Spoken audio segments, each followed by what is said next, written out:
Bentrovati su Telefriuli. Lo vedete, questa sera non siamo in diretta, lo capite, e capite anche che siamo in un posto speciale perché sullo sfondo c'è la pieve di San Pietro, siamo nel territorio del comune di Zuglio, siamo in Carnia e parleremo di valorizzazione del territorio in un'ottica particolare che prende lo spunto da una manifestazione che questo territorio, non molto distante da qua, ha vissuto nelle scorse settimane. Questo ci permetterà ad ampio raggio di capire che cosa si può fare per valorizzare dal punto di vista turistico in particolare il territorio della Carnia. La manifestazione di cui prendiamo spunto è a Tutto Parco, ve la presenteremo con un nostro ospite in particolare, però per cominciare in una sorta di copertina con le bellissime immagini di Roberto Tessari vediamo un estratto di quello che è stata Tutto Parco.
Le immagini di Roberto Tessari che ringrazio, le vedremo poi anche in copertura nel corso di questa puntata speciale di Economai, una valorizzazione del territorio, una valorizzazione dal punto di vista turistico. Perché Fabio Forgiarini? Parto intanto da te, poi arrivo a salutare tutti i nostri ospiti. Siamo qua oggi perché dobbiamo dirlo, insomma, parte molto anche da quella che è un'idea che voi con Carnia Bike e poi all'interno di A Tutto Parco avete dello sviluppo del territorio. Cos'è stata intanto A Tutto Parco? Sì, e grazie per l'opportunità e buongiorno e buonasera a tutti. È stato il mettere in pratica quello che alcuni di noi in Carnia pensano da sempre, ovvero che per valorizzare bene quel paradiso in cui viviamo non c'è altra scelta che lavorare assieme. Per cui abbiamo trovato un buonissimo ambiente nel parco delle Prealpi Carniche a Villa Santina, in cui alcune amministrazioni comunali e diverse associazioni si sono messe insieme per lavorare al meglio con quello che si ha. Il concetto è quello di appunto valorizzare quello che si ha per poter far vedere anche agli altri tutto il bene che abbiamo. E cosa meglio di qui, in cui sotto ci sono le terme, turismo di benessere, la cattedrale di San Pietro, il turismo religioso, e siamo sotto lo Zoncolan, sport, tutte queste cose, è la nostra ricchezza, noi ci crediamo e pensiamo di aver fatto la cosa giusta e speriamo di continuare a farla. Diversificato è anche il parterre degli ospiti che abbiamo oggi, proprio perché in quest'ottica di mettersi assieme, mettiamo assieme appunto pubblico, privato, iniziativa delle associazioni, le rappresenti tu, ovviamente le amministrazioni, comunale, regionale, i manager sportivi, gli istituti di credito, chi può star vicino a quelle che sono le idee. Saluto Giuseppe Grafi Brunoro, presidente di Prima Casa FVG, saluto l'assessore regionale finanze Barbara Zilli, saluto Enzo Cagnero, dal quale vado ora per continuare il nostro discorso, e saluto Hermes De Crignis, che è il presidente della comunità di montagna della Carnia. Enzo Cagnero, perché arrivo da te? Perché vorrei sapere quanto concreto è questo discorso. Tu l'hai portato avanti con il Giro d'Italia, ma non solo, vicino a Sportland, vicino ad altre iniziative. È corretto credere in questa strada? È concreto credere in questa strada per valorizzare un territorio? Ma non solo è corretto, forse siamo in ritardo nel dargli concretezza. Quando sono partito in questa avventura in Carnia ho cominciato a parlare di quello che era il patto dello Zoncolan con 5 comuni messi assieme. Qui vicino a me c'è Hermes de Crignis, che era sindaco di Ravascleto e insiste ancora a fare il sindaco a Ravascleto. Sa bene che per me i rapporti e i risultati si ottengono se ci fanno sinergie di vallata. Qui in Carnia forse bisogna fare ancora 2 salti di qualità nello stare assieme, perché se ci si divide è evidente che non raggiungiamo dei risultati. La Carnia si identifica in un territorio bellissimo, tutto quello che vogliamo, ma oltre che a continuare a dirlo bisogna portare concretezze. Questo è stato un passo a cui ho contribuito, quello del patto a tutto parco. Ci credo perché lo portano avanti delle persone che non sono sempre le stesse, anche dei giovani, e questo è molto importante. Anche un ricambio generazionale è assolutamente necessario. Non si può pensare di continuare sempre gli stessi, però su queste cose bisogna essere consapevoli che lo stare insieme è l'unica cosa che ci fa emergere. Dividersi è facile per gli altri. Noi qui sullo sfondo abbiamo la pieve di San Pietro, ringrazio per l'ospitalità il comune di Zuglio e ovviamente anche la locale parrocchia. Don Giordano Cracina ci ha parlato di quello che ci circonda in questo momento, non solo la pieve ma anche la polsa. Allora sentiamo che cosa ci dice dal punto di vista di quello che proprio qui possiamo trovare.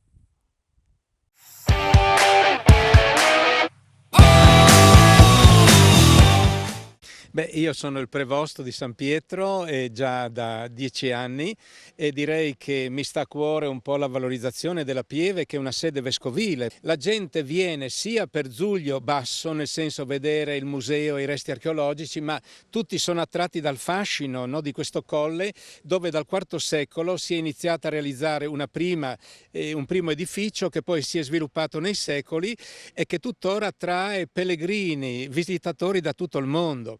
E quindi a noi sta a cuore che questo non sia un museo chiuso, ma sia un edificio aperto, sia per la nascita delle parrocchie, sia perché il capitolo è stato sciolto. Questo edificio resta incustodito. Noi abbiamo sia scoperto i resti dell'antico insediamento dei canonici. Lì attiguamente abbiamo chiesto alle autorità competenti di poter realizzare un piccolo eremo per avere stabilmente 2 monaci o 2 monache che garantirebbero una presenza continuativa. Chiaramente con tutte le competenze di chi ha fatto il progetto e anche con i contatti avuti, no, anziché vedere una sollecitudine nel venirci incontro, abbiamo trovato complicazioni a non finire. C'è la pieve, ma non solo. Nel 1990 abbiamo iniziato con l'acquisto di un terreno qui vicino alla Pieve, dove si è realizzato un centro di accoglienza, cultura e spiritualità, e questo è stato significativo perché è stato fatto col volontariato, con le donazioni, e quindi in questo centro che è ecumenico e con noi diamo accoglienza a tutti i gruppi che vengono, sia famiglie che bambini, sia anziani che disabili, eccetera. Ecco, abbiamo dei settori in cui sviluppiamo, ecco, aspetti culturali, dall'ortobotanico all'osservatorio astronomico, alla Scuole Scampanotadors Furlans, che vede i bambini e i ragazzi entusiasti. Poi abbiamo una biblioteca, poi abbiamo un settore pittorico, musicale, quindi un complesso che vuole offrire a chi viene sia un momento di sosta, la polse, ristoro, sia un momento di arricchimento umano-culturale, sia anche per chi vuole beneficiare c'è anche una foresteria con anche le camere, con anche la cucina, e quindi uno può venire a passare anche qualche giornata proprio in serenità, in pace, perché qui poi c'è un silenzio, un'armonia che voi certamente avrete percepito.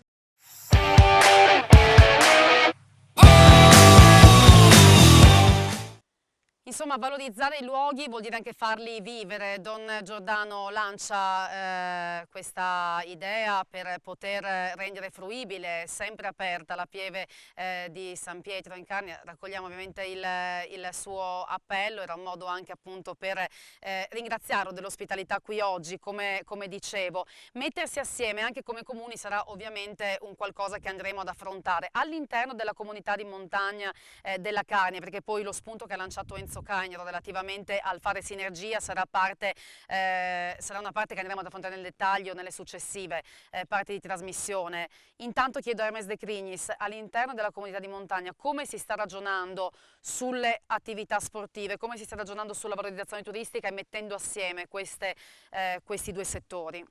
Sì, beh, in generale veramente siamo partiti molto tempo fa, cominciando a parlare di unire un po' tutti i comuni, no? E questo qua chiaramente è un tassello in più che noi mettiamo in un mosaico che si può chiamare il mosaico Carnia, ma è determinante assolutamente perché comunque fare attività, investimenti o quant'altro ci sono dei costi e o condividiamo tutto assieme e andiamo avanti per piani ben condivisi, o altrimenti diventa veramente difficile poi portare avanti dei progetti che rimangano in piedi, che portano un'attività come hanno già portato a suo tempo, perché l'immagine del Giro d'Italia è quello che ci ha lanciati un po' a livello mondiale. Sta nascendo un bel po' di cose, la cosa però più importante che ritengo io, che riusciamo a far vedere tutti i nostri paesi con le loro particolarità, e per dire noi siamo qua a Zuglio oggi e Zuglio è la nostra Aquilea in Carnia, no? Perciò è impossibile non pensare che in questa realtà che abbiamo non riusciamo a portare la gente a vedere quello che di bello abbiamo, di storico, di culturale. Perciò il passaggio successivo deve essere veramente, ma successivo vuol dire a fine del mese, non a fine dei prossimi 20 anni, no Enzo? Di conseguenza stiamo già mettendo Ma si assieme il avverte comprensorio. quest'urgenza di essere, insomma, che doveva essere già fatto ieri questo, l'altro ieri ancora, cioè, insomma, si avverte il fatto che dobbiamo correre in questo No, senso? bisogna correre assolutamente. Adesso stiamo realizzando il comprensorio dello Zoncolan e il nostro obiettivo è terminare e mettere assieme i comuni per la fine del mese. Perciò cerchiamo di accelerare al massimo quella che è la nostra realtà, altrimenti rimarremo sempre un passo indietro rispetto a quello che fanno gli altri. Questa è una trasmissione che ha un chiaro approccio economico. Ho lasciato indietro un attimo l'assessore Zilli e il presidente Graffi Brunoro perché arrivo da loro tra pochissimo. Abbiamo inquadrato quello che è il tema di questa trasmissione. Ripartiamo anche da un appello che arriva poi dal sindaco di Zuglio che abbiamo sentito per farci raccontare cosa si sta facendo con le risorse del PNRR, ed è una cosa che può riguardare tutti i comuni al di là dell'esempio e delle particolarità che ci dice lui, ma anche quanto possono essere coinvolti i privati, e qui poi anche l'esempio di Prima Casa. Tutto questo tra poco, una piccola pausa.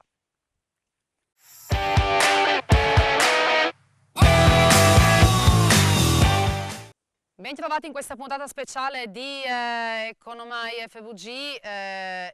Quanto possono contare? Tantissimo ovviamente i finanziamenti, in che ottica vanno gestiti, cosa fanno i comuni in tal senso. Siamo nel territorio del comune di Zuglio, abbiamo parlato prima di questa trasmissione con il sindaco, vi faccio sentire che cosa ci ha raccontato per quanto riguarda il suo territorio.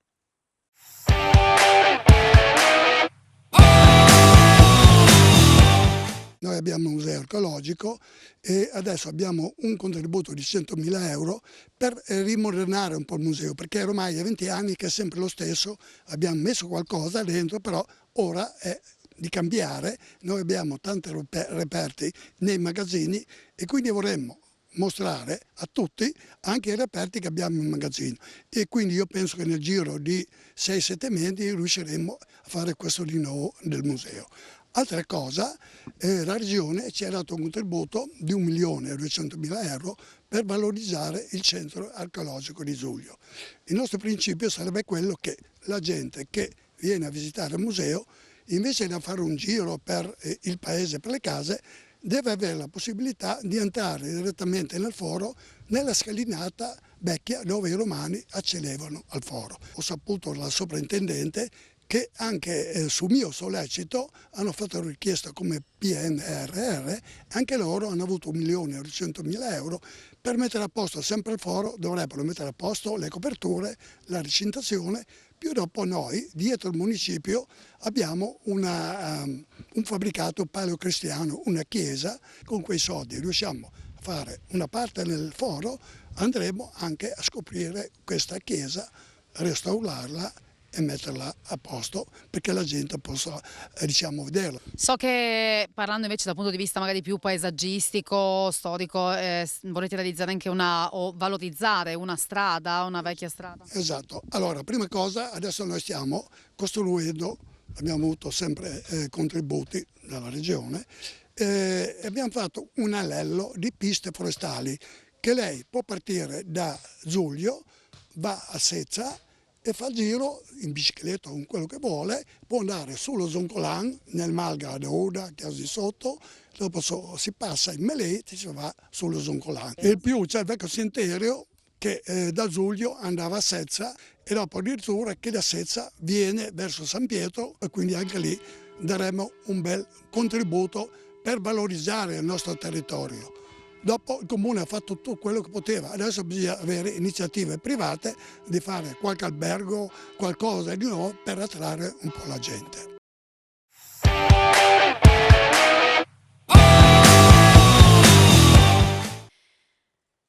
Noi come comune abbiamo fatto tutto, dice il sindaco di Zugno, insomma abbiamo fatto tutto, abbiamo fatto per adesso quanto ritenevamo possibile fare, quanto era possibile fare. Ovviamente fondi del PNRR sono importanti, l'iniziativa privata, Assessore Zilli, che cosa ci può dire in tal senso? Lo stesso Presidente Federica qualche giorno fa, parlando dei risultati di un sondaggio che riguardava l'attrattività turistica della nostra regione, aveva detto sì, comunque va rilanciata anche l'iniziativa privata. Come mettiamo insieme le due cose? Lo mettiamo insieme partendo da un grande slancio che è quello degli amministratori locali che hanno dimostrato in questi anni una responsabilità nuova. Hanno capito che le risorse sono ovviamente non infinite come in anni d'oro, ma che è utile poterle valorizzare mettendosi in squadra. E l'esempio di A Tutto Parco ne è una conferma eccellente che viene esportata nel modello Sportland in giro per tutta la regione. E noi di questo siamo orgogliosi perché è stato un lavoro certosino, un lavoro che però è nato al tempo stesso dall'entusiasmo che legava lo sport alla bellezza del territorio e che ha messo insieme tanti volontari, tanti appassionati che hanno scelto di far crescere il loro territorio. E poi da qui il passo ovviamente successivo per una sostenibilità che sia duratura delle iniziative vede il coinvolgimento dei privati. Noi crediamo che le amministrazioni pubbliche abbiano il ruolo di avviare, di essere facilitatori di finanziamenti per le nuove iniziative pionieristiche anche se volete, o per cambiare un po' le mentalità e i modi di approcciarsi alle realtà che abbiamo vissuto finora. E poi però crediamo anche che le iniziative, quelle valide, abbiano il diritto e il dovere di camminare sulle proprie gambe. Quindi la partnership pubblico-privato è un valore aggiunto che stimola anche l'amministrazione regionale ad investire di più nella fase iniziale, perché poi sappiamo che quelle progettualità possono camminare da sole e soprattutto camminare a lungo. Questo per noi è un valore davvero importante per un territorio che ha molto da offrire, che mantiene ancora, ed è un valore, anche il suo aspetto di riservatezza e un po' anche di natura da scoprire, che attira molto turisti che arrivano da ogni dove. C'è qui con me Enzo Cainero, insieme in Giappone ci siamo sentiti dire prima ancora del Covid che il Friuli Venezia Giulia è una regione da scoprire per il turismo ricercato che arriva da tutte le parti del mondo, in quel caso dalla prefettura di Shizuoka. Siamo orgogliosi di questo perché è cambiato un po' il modo di vivere le vacanze, è cambiato il modo di approcciarsi al tempo libero, c'è la necessità e volontà di fare sport all'aria aperta, di trovare delle occasioni di benessere, e noi dobbiamo fare un passo ulteriore nella riqualificazione delle strutture ricettive per dare anche delle risposte ad un turismo di livello, senza dimenticare il turismo delle famiglie, che è il turismo che poi lascia più nel tempo i segnali, perché i ragazzini che vanno in vacanza con i genitori o i nonni in alcuni posti che poi si portano dietro nella vita ci tornano con i loro figli e perché no anche con i loro nipoti una volta volta che diventano anziani, e quindi noi abbiamo la necessità di rafforzare ulteriormente le collaborazioni internazionali con l'Austria, la Slovenia, per citare i nostri stati contermini, con il Veneto attraverso tutti gli strumenti finanziari che sono legati alle politiche di coesione, utilizzare al meglio le risorse finanziarie che l'amministrazione mette a disposizione in sinergia con il piano nazionale, come ricordava bene il sindaco, e da questo offrire un pacchetto che sia fatto di territorio, di sport, di natura, ma soprattutto di un grande legame tra le comunità che oggi hanno capito l'importanza di lavorare insieme. Tutti devono dare il loro contributo nel dare valore al territorio, è questo che guida anche le iniziative di Prima Casa FVG. Chiedo al Presidente Graffi Brunoro perché, e lo dettaglieremo poi nel corso di questa trasmissione, vedremo poi un bellissimo video di qualcosa di unico che avete fatto proprio nell'ambito di A Tutto Parco, ma al di là di questo state declinando il vostro intervento sul territorio in tantissimi settori. Ma è la ragione d'essere di una banca di credito cooperativo come Prima Casa, quella di declinare il localismo in tutte le varianti possibili. Le parole che ho ascoltato mi portano a pensare che questo mosaico, come tutti i mosaici, spesso lo si gusta meglio visto un po' più da lontano, quindi il nostro compito è rappresentarlo in ogni dove, ma oltre che dare una mano alle varie associazioni, alle varie entità che sviluppano opportunità e fanno accadere cose, noi abbiamo anche il nostro obiettivo è anche quello di sostenere tutte le imprese del turismo, ma anche dell'indotto, e quindi il mestiere di Prima Casa è quello di affiancare tutti gli imprenditori che come dire, innescati dal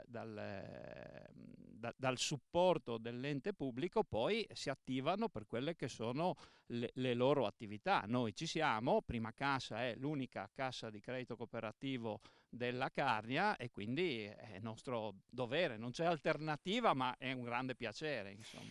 C'è comunque dal punto di vista per esempio turistico un fil rouge, perché per esempio alcune iniziative che sostenete sono legate comunque a un turismo lento, parlo del sostegno da tutto parco, parlo del sostegno We Like Bike, parlo delle colonie di ricarica per esempio per le bike. Certo, che cosa ci può dire in questo senso? Cosa avete fatto? Lì proprio non ci piacciono interventi spot, questo è un progetto che dura ormai da un paio d'anni proprio per favorire il cicloturismo anche dei non atleti, perché per girare in montagna se non si è atleti servono le bici elettriche. Noi abbiamo piazzato un centinaio di colonnine di ricarica su tutto il territorio della Carnia e delle colline del Friuli Venezia Giulia, e questo come dire, è un modo concreto per far accadere le cose. L'altra iniziativa, che poi è quella che abbiamo fatto con Tutto Parco, è stato quello di fare un progetto pilota quest'anno, e quindi abbiamo portato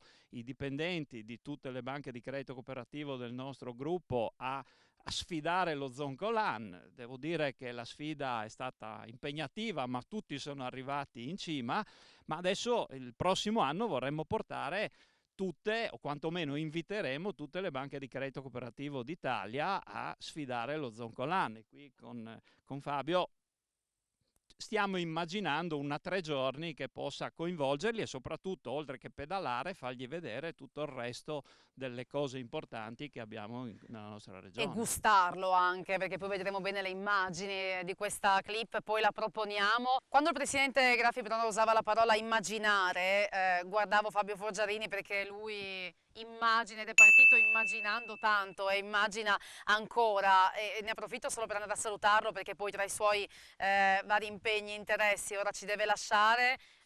Con quale spunto ancora, Forgiarini? Con lo spunto, prima di tutto di essere fortunato, perché queste cose, questa trasmissione ci dà carica, ci dà la sensazione appunto di vedere confermato che quello che stiamo facendo è fatto bene ed è la cosa giusta, che va migliorata, e lo spunto lo prendiamo semplicemente guardando come gira il mondo, capendo che noi facciamo parte di questo mondo, e quelli che sono più bravi di noi a promuovere il loro territorio, da quelli dobbiamo prendere e imparare. Approfitto, Presidente, per dire un'altra cosa, uno degli argomenti fondamentali per tutta questa attività sono i volontari, che questa volta non solo ringrazio pubblicamente come facciamo sempre, come è dovuto e come è sottinteso, senza i quali la nostra attività non potrebbe andare avanti, ma con la banca stiamo pensando, in quanto l'argomento volontari è argomento di scolarizzazione, dobbiamo istruirli, insegnare loro a far bene quello che fanno, stiamo pensando in un progetto regionale per creare un gruppo, chiamiamolo di lavoro, preparato al meglio per poter esprimere bene quello che la nostra attività ci chiede in maniera sicura. Grazie e buon lavoro a tutti. Grazie a Fabio Borgiarini, noi continuiamo con i nostri ospiti tra poco.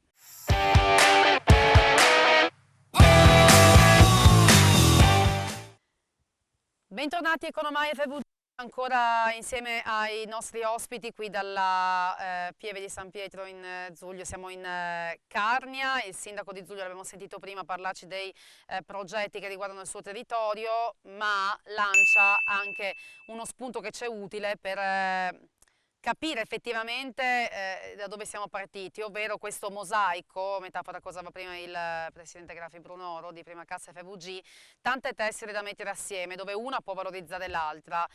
Sentiamo relativamente alle idee sul polo archeologico di Zuglio che cosa ci dice il sindaco.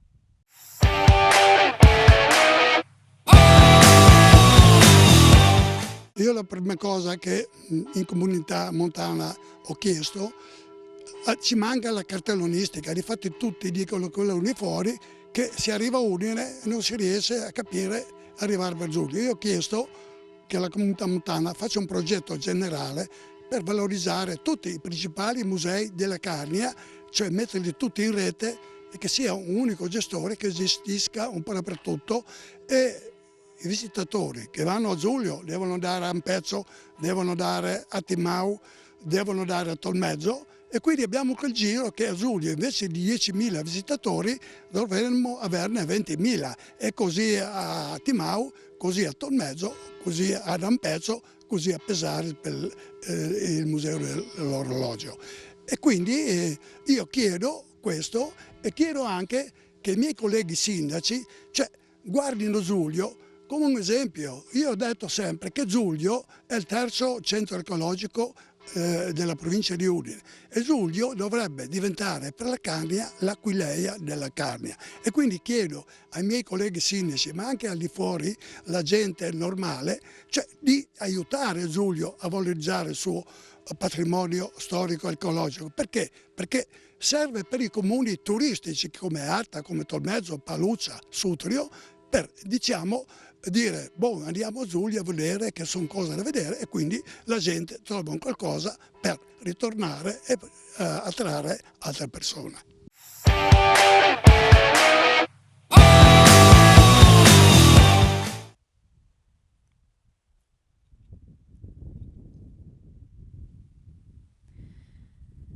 Enzo Cagnero, questi sono i concetti che tu da tempo esprimi. Qui il sindaco di Zuglio dice, e si collega a quello che anticipavamo anche prima Hermes De Crignis, noi vogliamo essere l'Aquileia della Carnia, cioè mettersi insieme da questo punto di vista è fondamentale, come per esempio polo museale. C'è anche il discorso del comprensorio che vorrei approfondire, il comprensorio dello Zoncolan che vuole mettere insieme, più comuni, insomma è fondamentale questo aspetto. Senza dubbio bisogna cercare di valorizzare le peculiarità di ciascuna componente del territorio. In un'ottica anche multicentrica, ti chiedo? Ma per forza, perché oggi dobbiamo renderci conto di una cosa, che il mondo è cambiato, che oggi non è più vecchio uno che ha 80 anni, una volta era vecchio uno che aveva 60 anni. Oggi c'è una componente che tutto il mondo ormai riconosce essenziale per l'economia, che è il turismo. E il cicloturismo è diventato una componente fondamentale di questo aspetto economico. Se noi pensiamo e vediamo nelle città come Udine frotte di austriaci, di tedeschi, che non hanno più la giovane età ma hanno la capacità di spendere e sono in bicicletta in giro, dobbiamo saperli fermare nella Carnia. Vedi, io 6-7 anni fa, quando ho lanciato le e-bike a Udine, sono stato accolto con un po' di diffidenza. L'avevamo lanciata in regione e avevo portato un testimonial che è un amico, che è Francesco Moser. Ma non avevo visto quell'entusiasmo. Oggi invece o capiamo che il turismo va fatto in tutte le sue componenti, valorizzato. C'è quello religioso che è fatto in un certo modo ed è ottimo. C'è quello della bicicletta che oggi, basta vedere i dati, sono elementi fondamentali, ma dobbiamo valorizzare quello che abbiamo. Posso dire un piccolo aspetto personale: con il Giro d'Italia abbiamo asfaltato tante strade adesso, no? Abbiamo allargato le strade di tutto un certo tipo, la Regione ha fatto un investimento eccezionale, o lo valorizziamo o non lo valorizziamo più. Il privato deve esserci e ci sarà se ci sono i servizi. La gente viene a fare turismo, e sto parlando di quello che mi compete, vorrei parlare anche di altre cose ma non voglio esagerare. Se chi viene trova i servizi essenziali per esserci. Anche nei piccoli paesi vanno mantenuti certi servizi per fare turismo, altrimenti ci spopoliamo. Hermes De Crignis, roadmap in questo senso, se dovesse stilare un'idea dei primi interventi da fare o delle prime cose a cui pensare, anche in un'ottica, correggetemi se sbaglio, di tutto l'anno, perché magari eravamo abituati a pensare anche come comprensori sciistici a un certo tipo di turismo, oppure adesso c'è un turismo da ragionare, come per esempio accade nella vicina Slovenia, su tutto l'anno, perché il cicloturismo ti permette anche questo, la media stagione, il fatto che ora i turisti si muovono anche solo per pochi giorni, nel weekend, nei ponti. È così? Sì, con una differenza, che normalmente il turismo invernale costa anche abbastanza, e il riscaldamento, tutto quello che c'è, e visto poi la situazione che stiamo vivendo con i problemi di rifornimenti dei gas, gasolio e quant'altro, è proprio il caso di valorizzare maggiormente proprio la parte estiva, che finora non è stata proprio valorizzata al massimo, perché abbiamo lanciato in avanti determinati sport che stanno girando veramente bene, ma con l'impegno di chi ha parlato anche prima, che è stato veramente grande a livello nostro. Quello che dobbiamo continuare a mantenere è vero, sì, i servizi però accorpati in maniera unica da poter dare a tutti sul territorio che arrivano, ma dobbiamo anche decidere definitivamente quali sono le strutture da mantenere, perché noi abbiamo fatto scuola con gli alberghi diffuso che poi sono andati in giro per il mondo, e sarebbe il caso che riprendessimo in mano queste nostre piccole realtà, che rimaste anche abbastanza abbandonate, perché chiaramente c'è poca gente in montagna, e dovremmo veramente riprendere in mano. E richiamo, ci sta sicuramente pensando l'assessore Zilli, la richiamo proprio a darci una mano in questo senso, per dare veramente una vita di paese, di piccolo paese, di borgo, di realtà in tutte le sue estensioni nelle nostre realtà, anche con dei prezzi moderati, calmierati, per avere tutto il tipo di clientela che può girare in questa economia, da sportivo a culturale e quant'altro. Beh, coinvolgiamola subito, allora volevo proprio anche chiedere poi in ottica di finanziamenti che valore ha anche presentarsi, insomma con quale tipo di progetti, adesso non dico un vademecum, ma dico cosa premiamo, premiamo il mettersi insieme, premiamo avere delle idee specifiche, insomma, non andare a pioggia, credo, tanto per coprire un po' tutti e accontentare un po' tutti.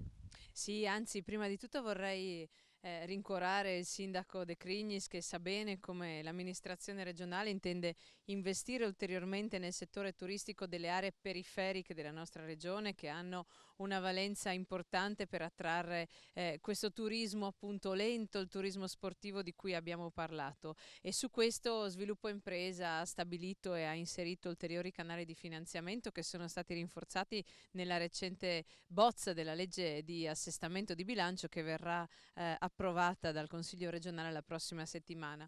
In più devo dire che con un approccio diverso da quando ci siamo insediati con il Presidente Fedriga, abbiamo scelto assieme ai colleghi di Giunta di premiare con dei punteggi migliori le iniziative di chi lavora in squadra, di chi offre delle iniziative di rete, di chi riesce quindi a eliminare quell'effetto distorsivo che c'era nella concessione dei contributi pubblici che stava nei doppioni, per cui lo sappiamo tutti e faccio un esempio che insomma credo sia calzante per la memoria di tutti noi: non è più il tempo delle piscine in ogni comune, non è più il tempo delle iniziative identiche a distanza di pochi chilometri l'uno dall'altro, perché questo, come è stato detto prima, soffoca tutte le iniziative sia dal punto di vista del volontariato che di sostegno economico quando viene a mancare il sostegno pubblico. E quindi in questo senso l'educazione anche al cambio di mentalità c'è stato, ma io credo che gli esempi siano arrivati prima di tutto da parte degli amministratori locali e da coloro i quali rappresentano le associazioni sportive non solo del territorio, perché sono stati i primi a spogliarsi di questo retaggio e anzi a proporre delle iniziative comprensoriali, consapevoli del valore aggiunto che questo ha, e quindi l'amministrazione regionale è ben contenta di adeguare i suoi bandi essendo appunto in linea con l'intento del Presidente Fedriga. Da qui in poi abbiamo molta strada da percorrere, il momento è davvero difficile e questo è sotto gli occhi di tutti, non tanto per questa boccata d'ossigeno che viviamo in questo momento estivo, ma soprattutto per la preoccupazione che c'è nell'imminente autunno e per l'anno prossimo. Il bilancio della Regione è un bilancio solido perché le nostre aziende hanno continuato a pagare le tasse, quindi a produrre reddito, però sono assolutamente convinta che avranno bisogno di un'ulteriore spinta, di un ulteriore aiuto nella seconda parte dell'anno, e questo ovviamente è fondamentale per poi andare anche ad alimentare, ad aiutare i settori come quello turistico e ricettivo che risentono e hanno risentito tanto dell'emergenza pandemica. L'ultima parte insieme tra poco.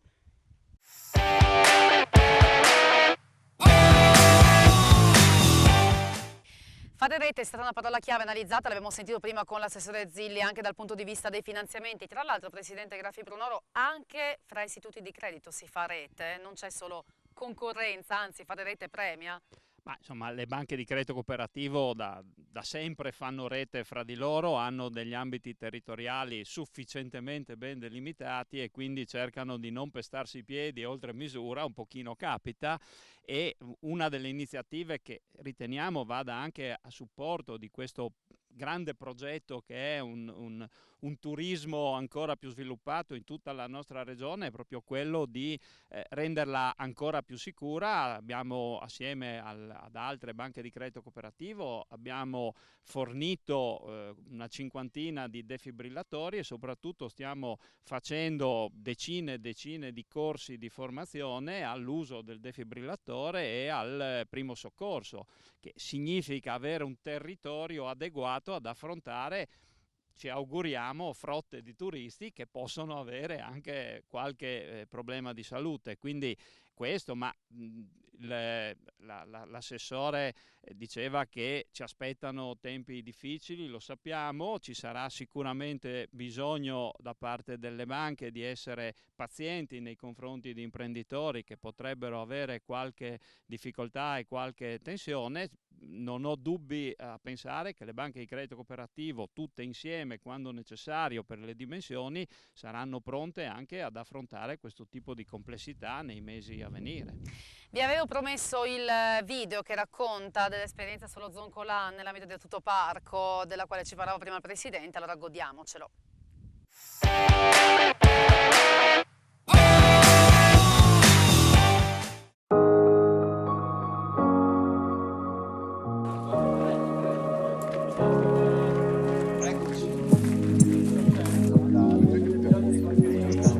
Ci sono i defibrillatori qui,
Grazie.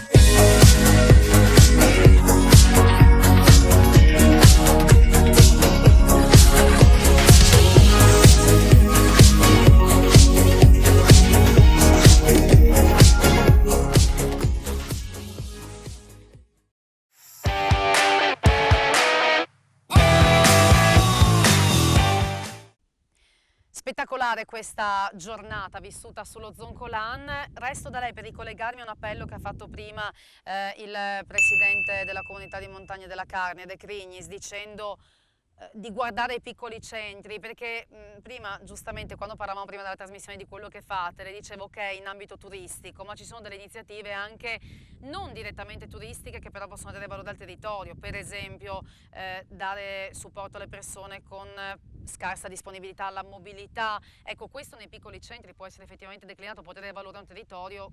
Certo, questa è un'altra delle iniziative che Prima Casa sostiene convintamente, ne faceva accenno anche Enzo Cainero prima. Uno dei problemi è lo spopolamento dei nostri piccoli centri, quindi c'è la necessità di garantire servizi anche a chi decide di rimanere, e noi con Obiettivo Benessere, che è la nostra mutua, per tutti coloro che hanno difficoltà alla mobilità per andare a fare qualche esame medico e quant'altro, basta prendere appuntamento e qualche volontario di quelli di cui parlava prima Forgiarini monta in macchina e fa un servizio di noleggio con conducente a chiamata che riteniamo aiuti il territorio a essere ancora vivibile. La visibilità, oltre che la vivibilità, è anche importante. Enzo Cainero, c'è qualche paesino che scopriremo? Non sto parlando di quello che pensi tu, ma per chiudere, dai, usciamo, abbiamo detto turismo legato alle attività sportive, legato ai grandi eventi, legato, no, a parte gli scherzi, come siamo per il prossimo anno? Ma... Con il Giro d'Italia l'hanno capito tutti, per sì, chiudere, sì, sai sì, che devo no. sempre un po' venire a sgarfare. No, ma io ci tengo in modo particolare al prossimo anno, perché sarà il mio ultimo anno, perché è giunto il momento. Guarda cosa, hai visto cosa ha fatto Grafi Brunor? Guarda, No, anche adesso lo fa anche la Zilli, così siamo in tre. Ha detto che a 80 anni non ma sei si è più vecchi per fare questo, faremo altre robe, non ti preoccupare. Ma ci tengo in modo particolare, ci stiamo lavorando da un bel po' di tempo, da qualche anno. Il mio compito è sempre stato quello di promuovere il territorio. Non ho mai fatto una tappa senza pensare alla promozione del territorio. Il territorio è diffuso nel mondo attraverso la televisione, voi fate televisione, è una cosa inconcepibile nella sua capacità di promozione. Al 90% una tappa è fatta, un'altra è al 50%, voi sapete. Ma Lussari è ancora 50-50, come mi hai detto qualche Lussari è tempo ancora fa. al 50-50. Okay. Però è evidente che siccome io la voglio fare... Pende un po' di più sul 51. Sì, ma però siccome voglio chiudere il Giro 2023, che sono i miei 20 anni di attività, vorrei portare in Friuli Venezia Giulia la penultima e l'ultima tappa del Giro d'Italia. Per cui c'è la piano B, che è sempre pronto nel cassetto, e il piano P mi porta inevitabilmente in Carnia. E allora, grazie. Sono stato bravo a dirti questo, no? Ma tu sei sempre bravo a dire e non dire, io ormai ti conosco e quindi insomma prendo quello che arriva, tanto alla fine decidi tu, quello che ci regali. Questo è vero, questo è vero. Allora io ringrazio Enzo Cainero, ringrazio Hermes De Crignis, ringrazio l'assessore regionale delle finanze Barbara Zilli, presidente di Prima Casa FVG Giuseppe Grafi Brunoro, voi per averci seguito, e ringrazio Gian Domenico Ricci e Simone Caramaschi per la regia di questa puntata di Economai, che torna il prossimo giovedì.